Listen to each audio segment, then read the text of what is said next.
Hi everyone, hope you are doing well from wherever you're watching this channel, depending on your time zone.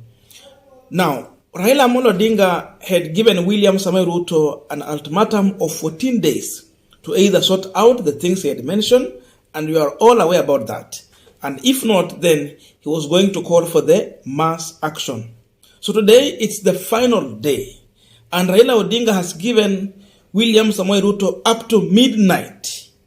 Then from there, it will be now Raila Amolo Odinga to give a way forward to his supporters and Kenyans at large in this country. That is where we are as of now. And of course, today we had the press briefing from the Azimio leaders at Orange House. And the people were anticipating to get the way forward from that oppressor. But remember, these were just leaders within Azimio, but not the top leaders. There was no Raila, there was no Martha Karua, there was no Jeremiah Kioni, there was no Eugene Wamalwa. So it was just those leaders in the Senate and the National Assembly. But what they were doing there then, it was to put William Samoei Ruto to question, to explain why is it that he's collecting taxes but there's no any improvement. To explain also where is he taking money that he removed from the subsidy money and the other taxes that he's collecting as of now. Why is he not delivering anything to do with the cost of living when he had promised that after putting down the Bible, it will be the first priority? So the journalist asked a question, what about the way forward after the 14 days? And this was the response from Edwin Sifuna. We have no information on that. We cannot address something we are not privy to. That means Raila Amolo Odinga is holding his cards close to his chest. So you might not know as of now, but he will give a way forward. He's just waiting for that time to expire. Then from there, he's going to take a way forward. But I want to tell you, when you do not have the legitimacy, you always lead with fear. William Ruto is leading this country with fear. And that fear is evidently clear. It is well written in capital letters on the wall. It's written. You can check in William Ruto's face the action that is taking as of now. It tells you that this is a man who is leading in fear. As we're speaking now, the emerging allegation is that there is more than 10,000 police officers that have been deployed at State House. All roads leading to State House has been blocked. There is roadblock. Police security has been installed in every road leading to State House. So possibility of William Ruto staying within the State House the rest of tomorrow could be there. Maybe he will not be outside here working. Or if he will be outside here, then the security personnel that will be accompanying Ruto will be more than those rallies that he has been addressing. Maybe some will be in a casual, like that. But if not, then he's going to be indoor. As we're speaking now, Ruto has gone further to deploy another strong security personnel at Kisumu State Lodge. There is a proper reason why Ruto is cordoning this Kisumu State Lodge.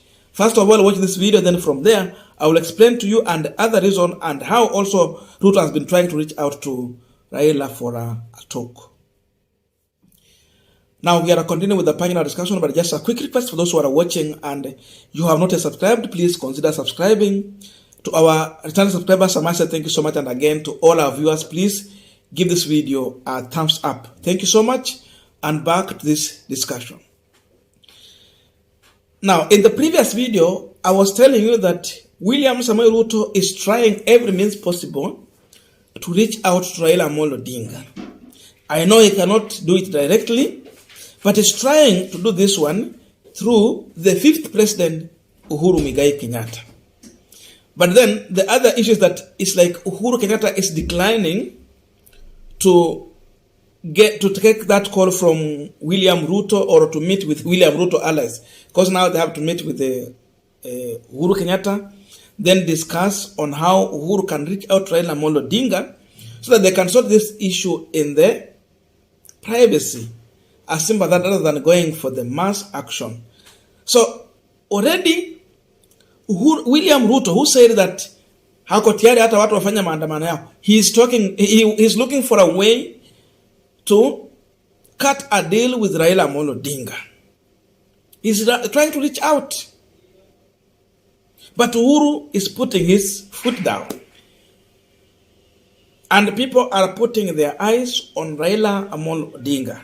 In case he blink, so he lose. So even Raila at this time, he is between a hard place and a rock. William Ruto is between a hard place and a rock. People are watching these two people. Who is going to blink and how? That's the situation we are having as of now. Now, another thing that might happen is that, and I've seen it, possibility of William Samoei Ruto arresting some of the close allies who will be in front line to lead this mass action is there. It's like you want to arrest some of these leaders, and this is what Ledema Olekina shared. Where is my friend, His Excellency Babu Owino? I understand they are after you and I. They are busy writing statements, searching for a count to arrest you and I. Let me hold your brief and tell them I am ready. Tafutia tu mtu makosa. Wekele hapa, then you arrest. So, possibility of keeping most of these leaders under house arrest is there. That means they should not sleep in their own houses today. Kama uko na nyumba tatu, tafuta moja ya kukaa ndani, ama kama unaweza lala kwa baba, basi ulale huko, because then that is the only place they will not go. So you can see it means Ruto is living in fear of unknown. He don't know what will come. So possibility of trying to arrest this leader so that we will not have those front soldiers to lead the mass action is there. But then the worst is that hata wananchi wamechoka. They are just ready, they are waiting, they will come. Even if they will arrest some of these leaders, wananchi are the ones who are going to come into this mass action. So it is Ruto to make a decision now or face it. The reason why William Ruto sent quickly security personnel to Kisumu is because he's not aware which state house Raila Amolo Odinga was talking about. Raila has said that they are going to march to state house and take over power. In case Ruto is not going to do what? To respond to those things, those issues that he had already raised. Several points, serious ones. So, possibility of Azimio even organizing, even really the minute, this mass action to march straight to Kisumu State House could be there. Because taking over power from someone means just you go and take one of those installments. Because all of these state lodge are a government institution. State House Nairobi is a government institution. Kisumu State Lodge is a government institution. Mombasa State Lodge is a government institution. All of them, Sagana, elsewhere. So they can decide, let us go to Mombasa and take over from there, then start making orders from there. They can decide, let us go to Kisumu. They can decide, let us go to Sagana. They can decide, let us go to Nairobi or elsewhere. They are across the country. That's why he decided that now the most insecure state lodge near Kisumu. That's why, as quick as possible, the OSPD and the team, they have been given orders direct from the president what to do. So it's all about fear of unknown, because now he has refused to, he's not yet to take Raila Amolo Odinga issues seriously on matters to do with the election and all those things to do with the IBs. And by the way, you are going to learn that even there is also a problem with the issue to do with the transaction, because now Safaricom is having a problem now.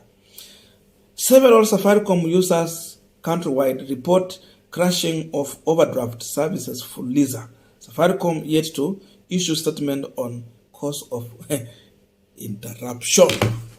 So it tells you that already there is panic everywhere, including those who are in business and other activities. So Safaricom is also in fear of unknown, because you don't know if, let's assume someone called for this mass action. Do you know how long it will take? Hatujui.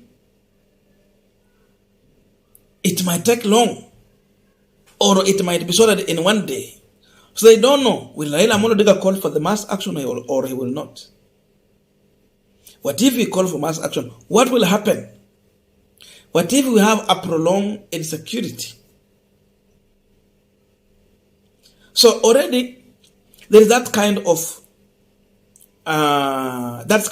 situation in the country. Again, another issue is that when it comes to collecting taxes, how are you going to collect taxes when people are demonstrating? That means William Ruto is going to have a destabilized economy and the country. Inflation might come in also, in as much tuko mahali pabaya patakuwa pabaya zaidi.